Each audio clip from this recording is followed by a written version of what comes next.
नमस्ते साथियों, एक बार फिर आप सभी का स्वागत। और आज हम बातचीत करेंगे एक किताब के बारे में। देखिए, वैसे तो किताबें पढ़ना अपने आप में एक बहुत ही फायदेमंद चीज है और इसीलिए हमें हर वक्त पढ़ते रहना चाहिए।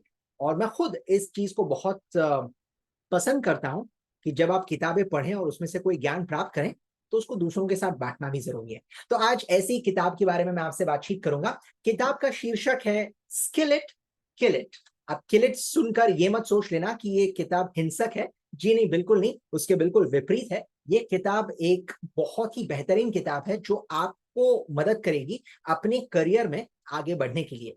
तो ये किताब क्या है, किसने लिखी है, इस किताब से कौन सी चीजें सीख सकते हैं, इस बारे में थोड़ी विस्तार में हम जानकारी प्राप्त करेंगे। तो सबसे पहले आपको इस किताब के बारे में कुछ बुनियादी जानकारी मैं देना चाहूंगा और फिर इस किताब को हम और गहराई में समझने की कोशिश करेंगे। स्किल इट किल इट, ये जो किताब है इसे लिखा है रॉनी स्क्रूवाला जी ने, जो कॉर्पोरेट जगत में काफी मशहूर इनका नाम है और बहुत ही बहुआयामी व्यक्तित्व है जिनके बारे में भी मैं आपको बताना चाहूंगा। तो आइए पहले लेखक के बारे में थोड़ी सी जानकारी प्राप्त कर ले, फिर हम किताब की भी थोड़ी सी जानकारी ले लेंगे। तो रॉनी स्क्रूवाला जो है वो दरअसल संस्थापक हैं जिन्हें हम फाउंडर कहते हैं। अपग्रेड अपग्रेड एक बहुत ही मशहूर नाम है एजुकेशन की दुनिया में, यानी शिक्षा की दुनिया में। भारत की सबसे बड़ी ऑनलाइन एजुकेशन कंपनी है अपग्रेड और वहां पर रॉनी स्क्रूवाला जी संस्थापक हैं। और इसके अलावा भी बिजनेस के जगत में उनका काफी बड़ा नाम है क्योंकि उन्होंने भारत में केबल टीवी की जो शुरुआत है उस मुहिम को काफी आगे बढ़ाया था। और उसी के साथ साथ यू टीवी यानी यूनाइटेड टेलीविजन, ये जो कंपनी थी उसकी तरक्की में भी इनका बहुत बड़ा हाथ था। और साथ ही साथ ये आज ट्रस्टी हैं स्वदेश फाउंडेशन नाम की एक संस्था में, जो एक एनजीओ है। और ये जो एनजीओ है ये दरअसल ग्रामीण इलाकों में जो लोग हैं उनकी मदद करती है, उनको बेहतर बनाती है, सक्षम बनाती है ताकि वो अपने रोजगार को और बेहतर बना सकें और अपनी आमदनी को बढ़ा सकें। इसके साथ साथ रॉनी स्क्रूवाला खुद एक बहुत बेहतरीन लेखक भी हैं। इससे पहले उन्होंने कई सारी किताबें लिखी हैं जिनमें एक मशहूर किताब है dream with your eyes open. तो ये थोड़ी सी जानकारी थी हमारे लेखक के बारे में। तो अब कोशिश करते हैं जानने की कि जो किताब उन्होंने लिखी है ये किताब किस चीज के बारे में। तो जैसे मैंने कहा, ये किताब 2021 में लिखी गई थी और बहुत ही छोटी सी किताब है, 165 पन्ने की ये किताब है। तो इसको आप आराम से पढ़ सकते हैं, पढ़ने में कोई आपको ज्यादा वक्त लगेगा नहीं। और ये किताब किस बारे में है कि हम अपने करियर में, अपने व्यावसायिक जिंदगी में तरक्की किस तरह कर सकते हैं, तो उसके बारे में ये किताब आपको बहुत ही विस्तार पूर्वक जानकारी देगी जिसका इस्तेमाल आप आसानी से कर पाएंगे। तो आइए मैं आपको चंद ऐसी बातें बताना चाहूंगा इस किताब से जो मैंने सीखी। हो सकता है आपके लिए भी ये चीजें प्रेरणादायी साबित हो। और साथ ही साथ जब आप खुद इस किताब को पढ़ेंगे तो बहुत सारी ऐसी चीजें हैं जो आपके लिए उजागर होंगी, आप उसको अमल में ला पाएंगे। तो आइए, कौन सी वो चीजें हैं जो आप इस किताब से सीख सकते हैं। सबसे पहली जो चीज मैंने सीखी इस किताब से वो एक वाक्य था जहां पर लिखा था communication is everything, everything is communication. अब इसका क्या मतलब है कि जो वार्तालाप है वो सब कुछ है और सब कुछ वार्तालाप ही है। अब खास तौर पे जब आप कॉर्पोरेट जगत की बात करें, जब आप कहीं पर काम करना शुरू करें, नौकरी करना शुरू करें, वहां पर आपकी बातचीत करने का तौर तरीका, आप में वार्तालाप करने की काबिलियत है या नहीं, ये काफी हद तक मायने रखता है। और इसी मुद्दे को ये किताब जो है भरपूर ज्यादा महत्व देती है।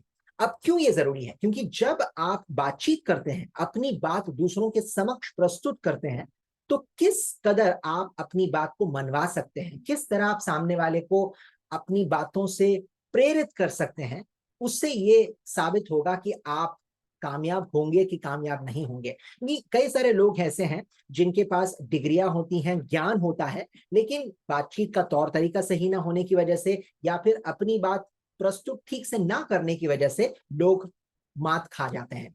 तो ऐसा आपके साथ कतई ना होने पाए, तो इस किताब में बहुत सारी ऐसी छोटी छोटी चीजें हैं, बारीकियां हैं, जिनको आप अगर अमल में लाएं तो अपने वार्तालाप को और बेहतर आप निखार सकते हैं। इसीलिए कहा गया है कम्युनिकेशन इज एवरीथिंग। तो कम्युनिकेशन का मतलब ये नहीं है कि आप दूसरों पर सिर्फ अपनी छाप छोड़ें या उनको इंप्रेस करने की कोशिश करें, लेकिन उसका ये भी मतलब होता है कि आप जो कहना चाहते हैं उसे स्पष्ट तरीके से कहें, सही शब्दों में अपने आप को व्यक्त करें, और हाँ, दूसरों की भी बात जरूर सुने। तो ये पहला नियम था जो मुझे बहुत पसंद आया। हालांकि इस चीज को कई किताबों में कहा गया है, लेकिन इस किताब में उसी चीज को एक अलग नजरिए के साथ पेश किया गया है, जो मेरे ख्याल से काबिले तारीफ है। तो इस मुद्दे को जरूर ध्यान में रखना। दूसरी चीज जो मेरे ख्याल से कम्युनिकेशन यानी वार्तालाप के संदर्भ में ही है, जिसे कहते हैं strive to be a story Taylor.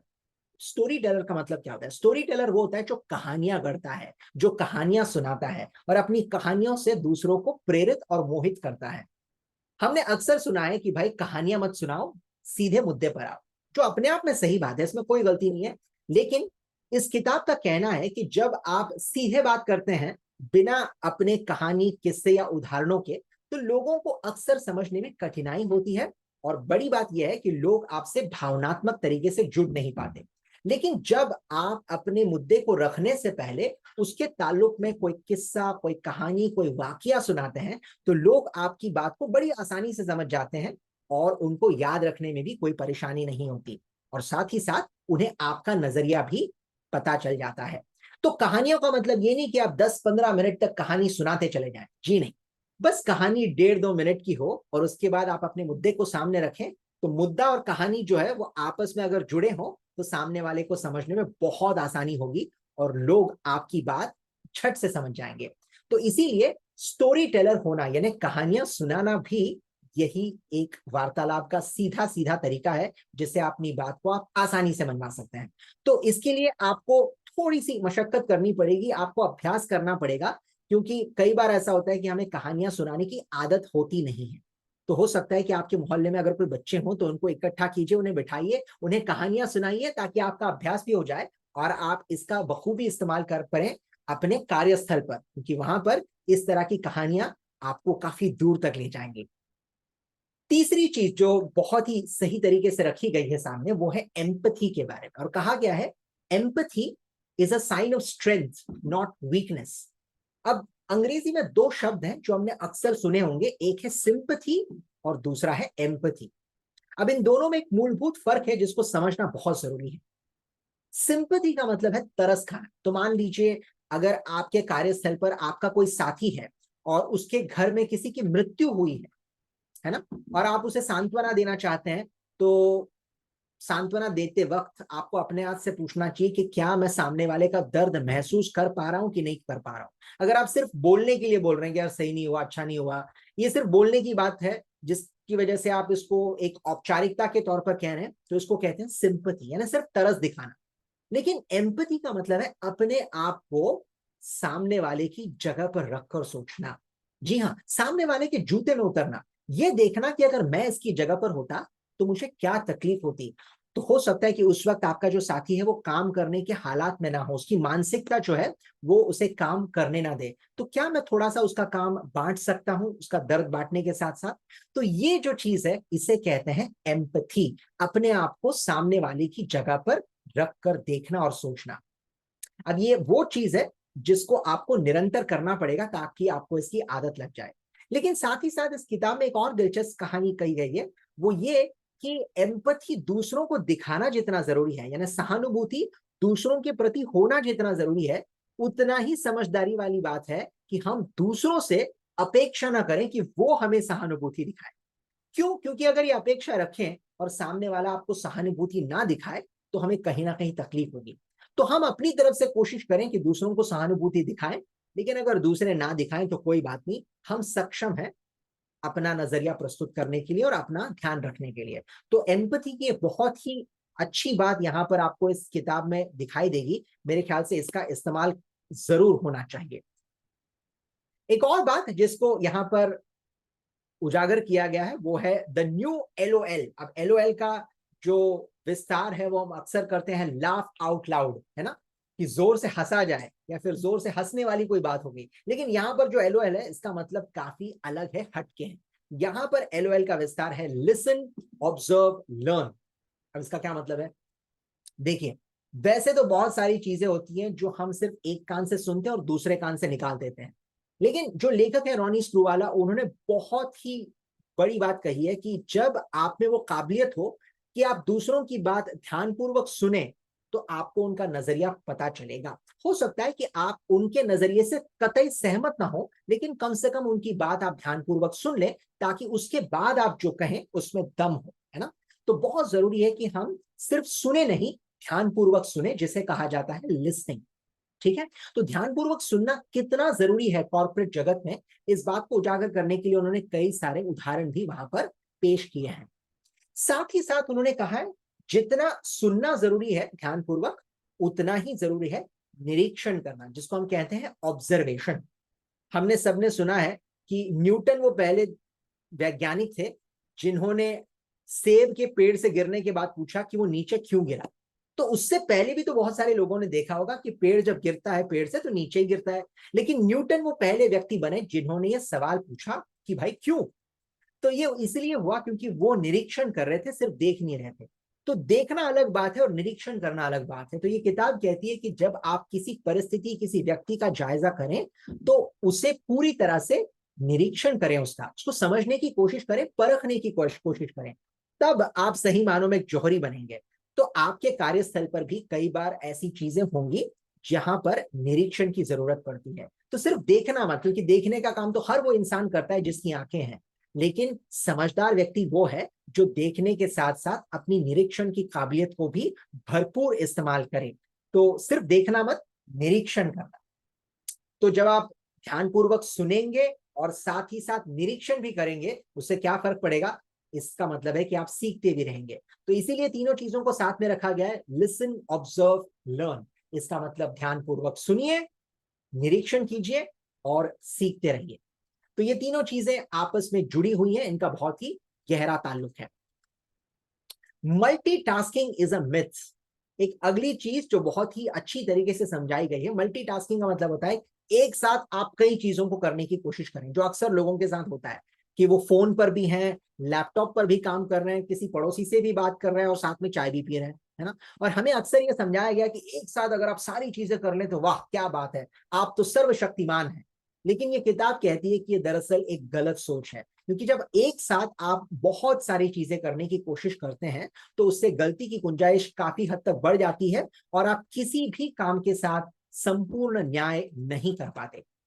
तो क्या मतलब है इसका, जब भी आप किसी चीज को करना चाहें, उसमें रुचि लें, उसको दिल से निभाएं, एक वक्त पर सिर्फ एक ही चीज करने की कोशिश करें। अगर आपको ज्यादा वक्त चाहिए तो आप दूसरों को कहिए, लेकिन एक वक्त पे एक चीज करने से आप उस काम को पूरी तरह से निभा पाएंगे और उस काम का जो निखार होगा वो भी काफी अलग होगा। तो इसीलिए बहुत जरूरी है कि आप एक वक्त पर एक ही चीज करें, सैकड़ों चीजें एक साथ करने की कोशिश ना करें, क्योंकि इससे सिर्फ गड़बड़ होगी और कुछ हाथ नहीं लगेगा। तो याद रखिएगा, एक वक्त पर एक ही चीज, मल्टीटास्किंग से तौबा कर लीजिएगा। एक और बेहतरीन चीज जो यहां पर हमें सीखने के लिए मिलेगी, वो है स्टेबिलिटी को लेकर। स्टेबिलिटी का मतलब ये होता है कि हम भाई अपने करियर में स्टेबल हो गए, यानी जहां है वहां खुश हैं, अब इससे आगे बढ़ने की आवश्यकता नहीं है, या फिर हमारी नौकरी जो है वो सुनिश्चित है, कोई हमें हिला नहीं सकता। तो क्या ये बात सच है आज की दुनिया में? कतई नहीं। कोई भी नौकरी हो आपकी, आप ये डंके की चोट पर नहीं कह सकते कि आपकी नौकरी सुरक्षित है। आप ये भी नहीं कह सकते कि जिस भूमिका को आप आज निभा रहे हैं, आने वाले दिनों में आपको यही काम निरंतर करना पड़ेगा। तो काम भी बदलते रहेगा, हो सकता है कभी कभी नौकरी में आपकी भूमिका भी बदलेगी। तो अगर आप अपने आप से पूछें कि इस वक्त जो मैं काम कर रहा हूं या कर रही हूं, 10 में से अपने आप को कितने अंक दूंगा, तो अगर आपको लगता है कि 10 में से आपको 5 अंक मिलेंगे, जो ना ज्यादा कम है ना बहुत ज्यादा है, बीच का रास्ता मैंने अपनाया हुआ है, जिससे मैं संतुष्ट हूं क्योंकि इससे मेरी नौकरी बनी रहेगी, तो ये अपने आप में बहुत ही खतरनाक और गलत सोच है। तो क्यों ये गलत सोच है? क्योंकि अगर आप कोई भी काम सिर्फ उस हद तक करें जहां पर आपकी नौकरी बची रहे, तो आने वाले दिनों में हो सकता है या तो आपको अपनी नौकरी से हाथ धोना पड़े, या फिर आने वाले मौकों से आप वंचित रह जाए। तो असली प्रोफेशनल वही होता है जो हर काम को 100% करने की काबिलियत रख सकता है। मतलब आप कोशिश करें कि हर काम को 10 में से 10 का अंक आप प्राप्त करने की कोशिश करें। हो सकता है कि कभी आपको 9 मिले, कभी 8, लेकिन आपकी तरफ से जो कोशिश है वो 100% होना बहुत जरूरी है। तो कभी भी अपनी नौकरी पर ये सोचकर मत बैठना कि बस मैंने तो सब कुछ पा लिया, जितनी तनख्वाह मैं चाहता था उतनी तनख्वाह बैंक में आ रही है हर महीने, बस इससे आगे बढ़ने की जरूरत नहीं है। अगर आप इस तरह से चुप बैठ कर रह गए तो हो सकता है कि आपका जो विकास होना चाहिए वो नहीं होगा, और कभी कभी आप बड़े बड़े मौकों से महरूम हो जाएंगे। तो ये अपने साथ कतई ना होने देना। एक और चीज जो मुझे बहुत अच्छी लगी वो है एक जो यहाँ पर मुद्दा रखा गया जिसको कहते हैं बैटरीज एंड वैम्पायर्स। अब ये कौन सी सीख है भाई, बैटरी और वैम्पायर कहां से आ गया बीच में? बैटरी वो चीज होती है जिससे हम चार्जिंग करते हैं, और वैम्पायर वो शैतान होते हैं जो हमारे शरीर का खून चूस लेते हैं। तो इनका आपस में क्या संबंध है, चलिए मैं आपको बता दूं। तो बैटरी वो होती है जिससे आपको ऊर्जा मिलती है ना? तो उसी प्रकार आपके जिंदगी में, यानी आपके कार्यस्थल में, आपकी व्यक्तिगत जिंदगी में ऐसी चीजें होती हैं जिनसे आपको ऊर्जा प्राप्त होती है। फिर चाहे वो आपका मन पसंदीदा काम हो, या फिर किसी के साथ खेलना हो, या फिर पेंटिंग करना हो, या फिर आपके दोस्त हो, परिवार के लोग हों, तो ये वो सारी चीजें हैं जिनसे आपको खुशी मिलती है, आपको एक नई ऊर्जा की अनुभूति होती है। तो इससे आपको थकावट महसूस नहीं होती, आप काम बेहतर कर पाते हैं और अपना 100% दे पाते हैं। लेकिन दोस्तों, हमारी जिंदगी में वो शैतान भी होते हैं जो हमारे अंदरूनी खून को चूस लेते हैं। इसका मतलब क्या है, आपकी ताकत को पूरी तरह खत्म कर देते हैं। अब यहां पर कौन सी चीजें शामिल हैं? हो सकता है कि अगर आपको मोबाइल फोन की लत हो तो आप हर वक्त मोबाइल फोन पे लगे रहेंगे, या फिर आपके आस पड़ोस में आपके जो साथी हैं वो काफी नकारात्मक सोच रखते हैं, तो आपकी प्रवृत्ति भी उसी तरह बन जाएगी। या फिर आप ऐसा काम कर रहे हैं जहां पर आपका मन कतई नहीं है लेकिन काम करने के लिए कर रहे हैं, तो ये सारी चीजें जो है आपके अंदर की ऊर्जा को खत्म कर देंगी। तो किताब का कहना यह है कि आपको कोशिश करनी चाहिए कि आप वो काम ज्यादा करें जिससे आपको ऊर्जा मिलती है, प्रेरणा मिलती है, और उन कामों को रोक दें या फिर पूरी तरह से नष्ट करने की कोशिश करें उन आदतों को जिससे आपकी ऊर्जा जाया होती है, जो आपके लिए वैम्पायर्स हैं, यानी खून चूसने वाले शैतान हैं। अब यहां पर खून नहीं चूसेंगे लेकिन आपका वक्त, मेहनत और आपकी ताकत जो है उसको जाया कर देंगे। हो सकता है कि आपकी जिंदगी में कुछ लोग ऐसे हों जो आपकी ऊर्जा को खत्म कर रहे हैं, उनको भी जरा दूर रखिए, उनसे परहेज कीजिएगा। तो ये बहुत जरूरी है कि आप अपनी स्वाभाविक ऊर्जा को बनाए रखें ताकि आप हर काम को बड़ी शिद्दत के साथ निभा सकें और अपना 100% हर बार दे सकें। तो ये बहुत ही बढ़िया कॉन्सेप्ट मुझे इस किताब में नजर आया जिसको कहते हैं बैटरीज एंड वैम्पायर्स। तो अपने आप से जरा पूछिए कि मेरी जिंदगी में बैटरियां कौन सी हैं, और वो वैम्पायर, वो शैतान कौन से हैं जो मेरी ताकत जाया कर रहे हैं इस वक्त। आपको जरूर जवाब मिलेगा। एक आखिरी सीख जो मैं आपके सामने रखना चाहूंगा इस किताब से जुड़ी हुई, वो है लाइफ लॉन्ग लर्निंग। अब जैसे मैंने कहा, रॉनी स्क्रूवाला जो अपग्रेड से जुड़े हैं, उनका खुद का यह मानना है कि आपको जिंदगी भर एक विद्यार्थी के तौर पर रहना है। तो हो सकता है कि आप अपनी नौकरी में काफी अच्छा कर रहे हो, आपकी तनख्वाह अच्छी है, आपका पद बहुत अच्छा है, लेकिन इसका कतई मतलब ये नहीं कि आपने सब कुछ प्राप्त कर लिया, है ना? जिंदगी बढ़ने का नाम है, और इसीलिए हर वक्त सीखते रहना और एक विद्यार्थी की सोच रखना बहुत जरूरी है। अब सीखने का मतलब ये नहीं कि हर बार आपको कोई डिग्री ही प्राप्त करनी है। कई बार सीखना काम पर भी होता है, हम दूसरों से भी सीखते हैं, हम देखकर भी सीखते हैं, पढ़कर भी सीखते हैं। तो आपको ये ध्यान रखना चाहिए कि हर वक्त आपके ज्ञान में इजाफा होते रहे। तो आपको अपने आप को ये याद दिलाना पड़ेगा कि आप एक विद्यार्थी हैं, और इस विद्यार्थी दशा का कभी अंत नहीं हो सकता। तो ये एक बहुत बड़ी सीख है जो इस पूरे पुस्तक के दौरान आपको बार बार नजर आएगी, और मेरे ख्याल से बहुत जरूरी है अपने आप को याद दिलाना कि हम सब विद्यार्थी हैं। तो इसीलिए विद्या को ग्रहण करते रहें, अपने ज्ञान को बढ़ाएं ताकि आपका आत्मविश्वास हमेशा बरकरार रहे। तो ये कुछ बातें हैं जो इस किताब से मैंने सीखी। हो सकता है जब आप इस किताब को पढ़ें तो मुझसे 1000 गुना ज्यादा आपको इसमें चीजें नजर आए जिनका आप अपने व्यक्तिगत और व्यावसायिक जिंदगी में इस्तेमाल कर पाए। लेकिन कुछ और वाक्य हैं जिनके बारे में मैं जरा बताना चाहूंगा, जिनको मैं कहूंगा पर्ल्स ऑफ विजडम, यानी ज्ञान के मोती हैं जो काफी नायाब हैं और दिलचस्प हैं। एक पहला वाक्य जो मुझे बहुत अच्छा लगा, उसमें लिखा था, your career and professional growth are your responsibility. इसका मतलब आपका जो करियर है और आप जो जिंदगी में बढ़त चाहते हैं वो पूरी तरह से आप ही की जिम्मेदारी है। क्या मतलब है इसका? देखिए, कई सारे लोग होते हैं जो जिंदगी में तरक्की नहीं कर पाते या उससे वंचित रह जाते हैं। वो दरअसल दूसरों पर निशानियां साधते हैं कि मैं मेरे बॉस की वजह से कभी नहीं कर पाया, मेरे जो दोस्त थे ना मुझसे काफी जलते थे, मेरे परिवार के लोगों ने मुझे कभी सहारा नहीं दिया। अब ये अगर आप रोते रहें रोना जिंदगी भर, तो भाई आपका कुछ नहीं हो सकता। तो ये किताब साफ तरीके से कहती है आपकी जिंदगी, आपका करियर, आपकी जिम्मेदारी। बहुत सीधी सी बात है। तो अगर आपको करियर में आगे बढ़ना है तो आपको पूरी तरह से जिम्मेदारी उठानी पड़ेगी, वो हर चीज करनी पड़ेगी जिसकी वजह से आप सकारात्मक तरीके से आगे बढ़ पाए। तो जिम्मेदारी उठाइए और फिर वो फर्क महसूस कीजिए अपनी जिंदगी में। दूसरी चीज जो अभी मैंने आपसे कही थी, लाइफ लॉन्ग लर्निंग, यानी पूरी जिंदगी आप विद्यार्थी दशा में होते हैं तो सीखना कभी मत छोड़ना। और उसी के संदर्भ में ये वाक्य था, lifelong learning is the heartbeat of career success. देखिए कितनी खूबसूरत बात है कि जैसे दिल में धड़कन होती है वैसे ही आपके करियर के दिल की धड़कन होती है निरंतर सीखना। तो सीखते रहिए ताकि आप हमेशा प्रगति कर पाए। तीसरी चीज जो यहां पर बहुत ही अजीब लगी लेकिन बहुत ही दिलचस्प और सही लगी, वो थी, if you want to stand out, make your boss look really good. इसका क्या मतलब है कि अगर आप दूसरों के मुकाबले अपने आप को अलग साबित करना चाहते हैं सकारात्मक तरीके से, तो ध्यान रखिएगा कि आपके कृत्य की वजह से, आपके कर्मों की वजह से, आपकी वाणी की वजह से आपका जो बॉस है वो बेहतर लगे, अच्छा दिखाई दे। अब इसका मतलब ये नहीं कि आप चमचागिरी करें, इसका मतलब ये नहीं कि आप तुष्टिकरण करें, जी कतई नहीं। इसका मतलब यह है कि आप जो भी काम करते हैं उसको बड़ी विनम्रता पूर्वक शिद्दत के साथ निभाएं, ताकि आपका जो काम है वो इतना बेहतरीन हो ताकि आपके बॉस को भी लोग कहें कि वाह भाई मजा आ गया, आपका जो बंदा है उसका काम बहुत ही बढ़िया है। तो इससे क्या होगा, उनकी इज्जत दूसरों के प्रति बढ़ेगी, दूसरों के सामने उनकी इज्जत में इजाफा होगा।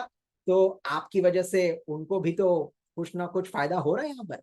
तो आपका जो काम है, आपका जो बोलने का तौर तरीका है, आपकी जो चाल ढाल है, इन सभी चीजों से अगर आपका बॉस बेहतर नजर आता है तो इसमें अच्छी बात है, कोई नुकसान वाली बात है नहीं। तो इसको अपना कर देखिए।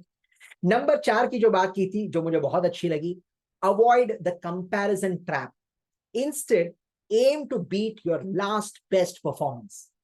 कितनी लाजवाब बात है। इसका मतलब यह है कि दूसरों से तुलना करना छोड़िए। ये एक जाल है जो बिछाया गया है दुनिया के द्वारा, जिसमें हम सब फंस जाते हैं। अक्सर लोग या तो अपने तनख्वाह की तुलना करते हैं या फिर अपने रहन सहन की तुलना करते हैं, और इससे होता यह है कि सिर्फ आप पर बोझ पड़ता है। कई बार लोगों को ईर्ष्या की अनुभूति होती है क्योंकि दूसरों के पास हमसे ज्यादा है, हमसे बेहतर है। तो ये जो सोच है, ये जो प्रवृत्ति है, ये अपने लिए गड्ढा खोदने वाली बात है। तो जहां तक हो सके इससे परहेज कीजिए, इससे तौबा कर लीजिए। तो किताब कहती है कि आप जो हैं अगर तुलना करना ही चाहते हैं तो अपनी तुलना खुद के साथ कीजिए। इसका क्या मतलब हुआ कि भाई पिछले वर्ष मैंने क्या तरक्की की थी, कितनी आमदनी की थी, कितनी चीजें सीखी थी, कितने लोगों का भला किया था, उसके मुकाबले इस साल मैंने क्या किया। ये तुलना सही मायनों में आपको जिंदगी में आगे ले जाएगी। तो तुलना करनी ही है तो अपने आप से अपनी तुलना कीजिए ताकि आप जिंदगी में आगे बढ़ पाए। दूसरों के साथ तुलना करना फिजूल है। एक आखिरी चीज जो बहुत ही मायने रखती है हर व्यक्ति के लिए, you can't expect others to believe in you if you don't believe in yourself. इसका मतलब यह है कि आप दूसरों से इस बात की अपेक्षा नहीं कर सकते कि वो आपको अच्छा और बेहतर समझे अगर आप अपने आप को अच्छा और बेहतर नहीं समझते। इसका मतलब क्या है कि अगर आप में आत्मविश्वास की कमी है तो दुनिया आप पर विश्वास कतई नहीं करेगी। तो आपको अपना आत्मविश्वास बढ़ाना पड़ेगा। कहां से बढ़ेगा आत्मविश्वास? ज्ञान से बढ़ेगा। तो सीखते रहिए, सीखने से ज्ञान प्राप्त होगा, ज्ञान से आत्मविश्वास बढ़ेगा, आत्मविश्वास से तरक्की होगी। तो वही इस किताब का सार है कि भाई सीखते रहो ताकि आपका आत्मविश्वास जो है हमेशा शिखर पर बना रहे। तो ये वो सारी चीजें हैं जो आपको इस किताब से भरपूर मात्रा में प्राप्त होंगी। जैसे मैंने कहा, इनके अलावा भी चीजें जो आप सीख सकते हैं। चंद और सवालों के जवाब ढूंढते हैं कि भाई ये किताब किसको पढ़नी चाहिए। वैसे तो हर किताब हर किसी को पढ़नी चाहिए, लेकिन खास तौर पे ये किताब अगर आप फिलहाल नौकरी ढूंढ रहे हैं, अगर आप फ्रेशर हैं, इसका मतलब अभी अभी कॉलेज से आप बाहर निकले और ताजा तवाना होकर निकले और नौकरी ढूंढ रहे हैं, तो आपके लिए किताब वाकई में एक वरदान साबित हो सकता है। तो इस किताब को पढ़िए, समझिए और उसको अमल में लाइए। साथ ही साथ अगर आप नौकरी खो चुके हैं या फिर आप अपनी इस वक्त की नौकरी से खुश नहीं है तो फिर भी आपको ये किताब पढ़नी चाहिए, ताकि आपको उन सवालों के जवाब मिले कि आप क्या करें जिससे आप बेहतर नौकरी तलाश पाएं और उसके लिए अपने आप को साबित कर पाएं। अगर आप लीडर हैं, इसका मतलब आप एक टीम संभालते हैं, तो अपने लोगों को समझाने के लिए, उनको प्रेरित करने के लिए भी आप इस किताब का सहारा ले सकते हैं। साथ ही साथ अगर आप ऐसे शिक्षक हैं जो लोगों को प्रशिक्षित करते हैं ताकि उनको बेहतर नौकरी मिल सके, जिसको हम कहते हैं एम्प्लॉयबिलिटी ट्रेनिंग या एम्प्लॉयबिलिटी एजुकेशन, अगर आप इस क्षेत्र से जुड़े हैं तब भी ये किताब आपके लिए काफी कारगर सिद्ध होगी। और साथ ही साथ अगर आप उन लोगों में से हैं जो अपने करियर को बढ़ावा देना चाहते हैं, तब तो आपको ये किताब जरूर पढ़नी चाहिए, और मेरे ख्याल से हम सब इसमें शामिल होते हैं। तो इस किताब को पढ़िएगा और इसका भरपूर लाभ उठाइएगा। आखिरी सवाल कि मैं इस किताब को कैसे पढ़ूं। देखिए, हर किताब को पढ़ने का अपना एक तरीका होता है, तो इस किताब को पढ़ने का भी एक तरीका है जो मैं आपको बताना चाहूंगा। सबसे पहली बात, अगर आप चाहें तो इस किताब को बहुत जल्दी पढ़ सकते हैं, 2 या 3 दिनों में पूरी की पूरी किताब आप खत्म कर सकते हैं, है ना। अगर आप में काबिलियत है तो 1 दिन में भी पूरी कर सकते हैं। लेकिन जरूरी है कि इसमें से कोई भी जो चैप्टर है, यानी कोई भी यहाँ पर पाठ है, उसको आप नजरअंदाज ना करें, है ना। पूरी किताब पढ़ें ताकि आपसे कुछ छूटने ना पाए। कई बार लोग अक्सर एक आध दो चीजें पढ़ते हैं और बाकी की छोड़ देते हैं, या फिर 10 में से 8 पढ़ते हैं, 2 छोड़ देते हैं। ऐसा ना करने पाए, आप पूरी तरह से इस किताब को पढ़िए।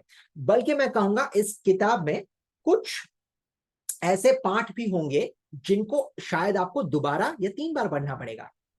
इसका मतलब ये नहीं कि आपको पहली मर्तबा समझ में नहीं आया, इसका मतलब ये है कि वो चीजें आपके लिए ज्यादा जरूरी हैं, तो उनको ग्रहण करने के लिए उसको बार बार पढ़ना समझदारी वाली बात होगी, जिसको हम कहते हैं री रीडिंग, है ना। तो उसको भी जरूर आप अपनाएं चंद पाठों के लिए, ताकि उसको आप अमल में ला पाए।